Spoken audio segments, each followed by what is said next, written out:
For years, tanks were seen as the ultimate symbol of military power. If you had the better tank, you usually had the advantage. But the war in Ukraine has turned that idea upside down. Vehicles that were built to survive direct hits have been destroyed by drones that cost a tiny fraction of their price. Tanks once feared around the world have been abandoned, captured or left burning on the battlefield. Even some of the most famous designs have struggled in ways their creators never expected. But here's the surprising part. The biggest problem wasn't always the tank itself. Sometimes it was the tactics. Sometimes it was the technology, and sometimes it was the battlefield. In this video, we're counting down the tanks that have struggled the most in the Russia-Ukraine war and the real reasons behind their performance. Some of these choices will probably surprise you. Let's start with number 5. Number 5, M1 Abrams. America's M1 Abrams arrived in Ukraine with enormous expectations. After dominating conflicts like the Gulf War, many believed it would completely change the battlefield. Instead, reality hit hard.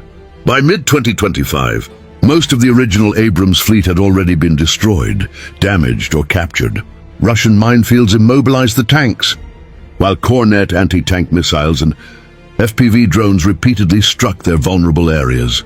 The Abrams did an excellent job protecting its crews, thanks to its blowout ammunition panels, but keeping the tank operational proved far more difficult. Its gas turbine engine consumed massive amounts of fuel, required constant maintenance, and placed heavy pressure on Ukraine's supply chain. Despite its advanced technology, the Abrams showed that in modern warfare, even a world-class tank can struggle without the right support. And the next tank proves that sometimes an older design can survive, simply because it's easier to repair and keep fighting. Number 4, T-64. Ukraine's T-64 may be decades old, but it has become one of the true workhorses of the war.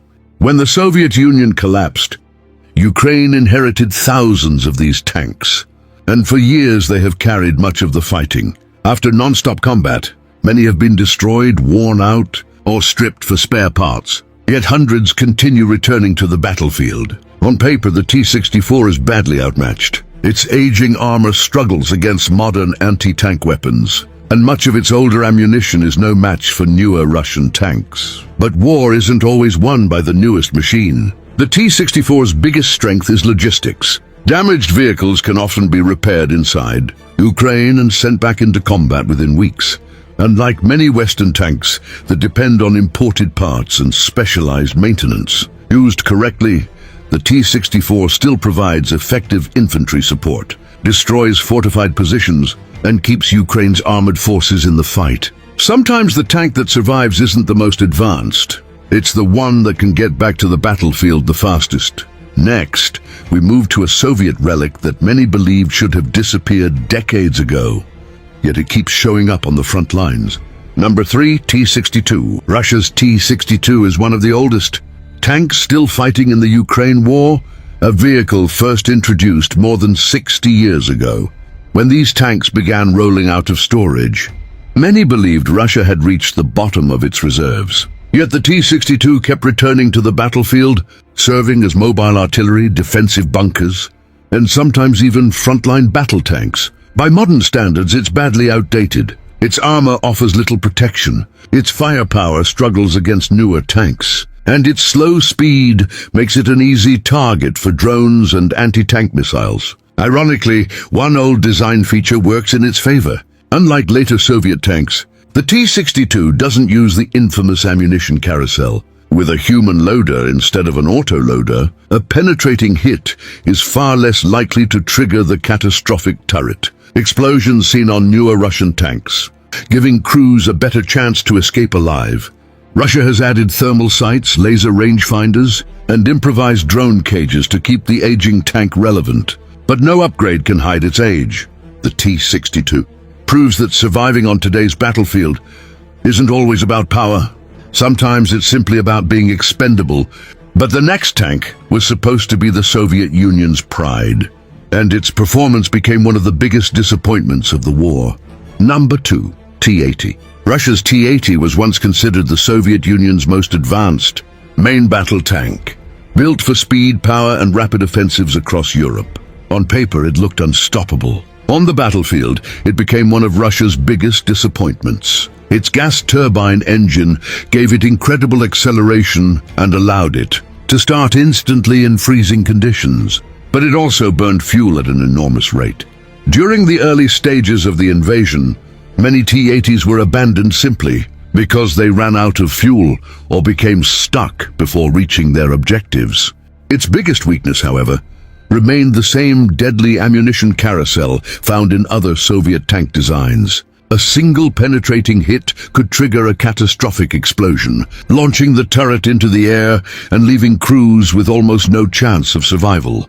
Russia later introduced the upgraded T-80 BVM with improved armor, thermal sights and modern electronics. But those upgrades couldn't eliminate the tank's core design flaws. Maintenance problems, mechanical failures, and the growing threat of FPV drones continued to take a heavy toll. The T-80 was built to outrun its enemies. Instead, it became another reminder that in modern warfare, speed means very little if you can't survive the first hit. And the final tank on this countdown became the symbol of everything that went wrong with Soviet armored design. Number 1, T-72. Russia's T-72 has become the defining tank of the Ukraine war, and for all the wrong reasons. Thousands have entered the battlefield, and thousands have been destroyed. Despite countless upgrades, it remains one of the most vulnerable tanks in modern combat. Its greatest flaw is the ammunition carousel stored directly beneath the turret. When an anti-tank missile or FPV drone penetrates the armor, the ammunition can detonate instantly, creating the infamous jack-in-the-box effect, where the turret is blasted high into the air and the crew has almost no chance of surviving. Russia attempted to improve the T-72 with upgraded armor, better optics, and even improvised turtle tank cages designed to stop drone attacks. While these modifications offered limited protection, they couldn't fix the tank's fundamental weakness. The T-72 is cheap, widely available and easy to repair, which is why it continues returning to the front lines. But its enormous losses have made it a symbol of how quickly modern warfare has outpaced Cold War tank design. The biggest lesson from this war isn't that one tank is unbeatable. It's that no matter how famous or heavily armored a tank may be, drones, precision missiles, and modern anti-tank weapons have changed the battlefield forever. Today, survival depends less on the machine itself and more on tactics, protection, and the ability to adapt faster than the enemy.